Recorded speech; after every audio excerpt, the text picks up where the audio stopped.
Hello chess lovers, Suren here, and in this video I would like to share with you a very beautiful chess puzzle composed by Nikolay Kralin.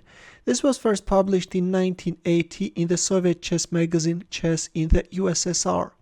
It's white to move and draw the game. You can pause the video and try to find the solution. Ready? Well, as you can see, black's b-pawn is one step away from being promoted. And taking into consideration the fact, on the surface it looks like that white's position is lost. But luckily white has a cunning strategical idea with the help of which is going to draw the game. Let's see how it goes. All white needs is to entomb his king and create a stalemate position. Let's see how it goes. First, white is playing a7. Is giving away his pawn, and after king takes a7 is playing g4. The idea is to push forward the h-pawn as well and end up the game in a stalemate. For example, if b1 queen, then h4 is coming, and whatever black plays, this is a stalemate and a draw. But after g4, instead of going for a queen promotion, black goes for a knight promotion, which creates a lot of problems for white. And now white has to be very careful, because if you hurry and play h4 straight away, then you can even lose the game. Black has this powerful knight c3 move, which is forcing white to make a move. Now, can you understand the idea of going for a knight promotion? If d takes c3, then d2, and if c4, then d1 queen. And then black will also sacrifice his queen, which is again forcing white to make a move, after which the e-pawn is marching forward. And after d takes c6, black is going for a knight promotion. And after c7, we have knight d3, and white king is in a mating net. If c8 queen, then knight f4 checkmate, and even c8 knight won't help you, king b8, and the game is over, black is winning.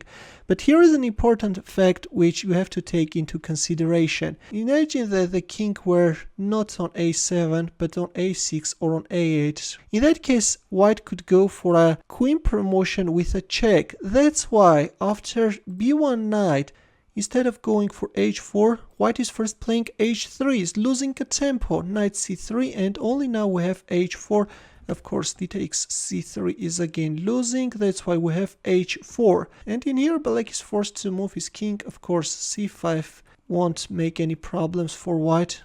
White can easily draw the game. That's why, instead of moving the knight or the pawn, after h4, black is playing king b7. A very cunning move, the idea of which you will see a few moves later. D takes c3, d2, c4, d1 queen. Of course, going for a rook promotion is equally strong. d1 queen, c5, queen d4, like in the previous line I showed, e3, d5, e2, and d6. Now I want to explain you the power of king b7. For example, in here, if you capture on c6, then black has this king c8 move, and you can even lose the game. Black can go for a bishop promotion. By the way, queen promotion is equally strong. I like bishop promotion. In both cases, the idea is to capture on h4, and then on c7, and then king takes c6, and this pawn endgame is hopeless for white. That's why after e2, white is playing d6. As black king is on b7, this can allow white to promote his pawn to a knight and announce a check, thus gaining a tempo and avoiding checkmate.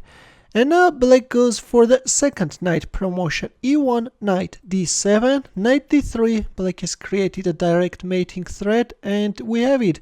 White is also going for a knight promotion. King a6 and knight e6. White knight is just in time and is covering the f4 square. Knight f4 check. We have the exchange of knights on f4, and this is a stalemate. White managed to successfully entomb his king, and we have a stalemate on the board. Just a fantastic puzzle, guys. Let's go through our puzzle once again. White is playing a7, king takes a7, g4, and b1 knight. This is the first knight which appears on the board. Then white is losing a tempo in order to place black in a position of Zugzwang, forcing black to make a move with his king. After which d takes c3 is coming, d2, d1 queen, and then white is sacrificing his queen on d4, and then we have e3. By the way, going for a rook promotion is of course also playable.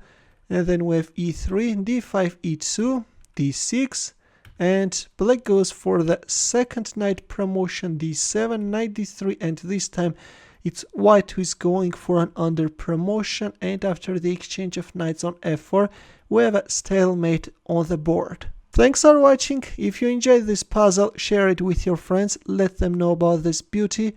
Here are more suggestions for you. Feel free to check them out as well. I will see you in my next video. Take care.